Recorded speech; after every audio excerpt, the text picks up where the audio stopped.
प्रेमानंद जी महाराज कहते हैं, ये जो लक्षण मैं कह रहा हूँ यदि किसी में प्रकट हो तो वह समझ ले मैं अब परमार्थ मार्ग पर चल रहा हूँ।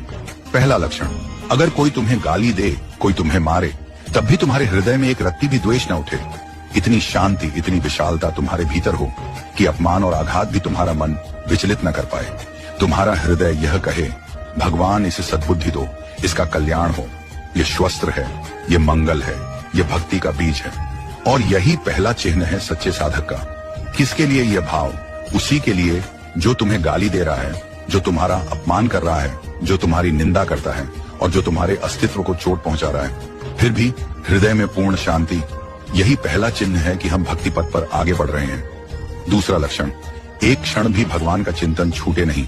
अगर छूट गया तो वह समय व्यर्थ चला गया, और अव्यर्थ कालतम, बिना उद्देश्य बीता हुआ समय भक्त के जीवन में सबसे बड़ा घाटा होता है। तीसरा लक्षण, विरक्ति, इंद्रिय भोगों से विमुक्ता।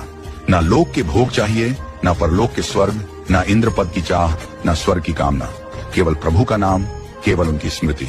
चौथा लक्षण, मान शून्यता, अपने भीतर कोई गुण न देखना, स्वयं को अधम समझना और दूसरों में सद्गुणों को देखना। मैं तो कुछ भी नहीं हूँ, अधम हूँ, अयोग्य हूँ। और जब कोई तुम्हारा मान करे तो तुम्हारा मन दुखी हो, मैं इस योग्य नहीं। अमानिना मान देन, कीर्तनीय सदा हरि। जो स्वयं मान नहीं चाहता पर हर प्राणी को मान देता है और सदा हरि कीर्तन करता है, वही सच्चा भक्त है। पांचवां लक्षण, आशा बंधा, ये अटूट विश्वास कि मुझे इसी जन्म में भगवान की प्राप्ति होगी। जब यह विश्वास दृढ़ हो जाए तब समझो स्थिति बदल चुकी है।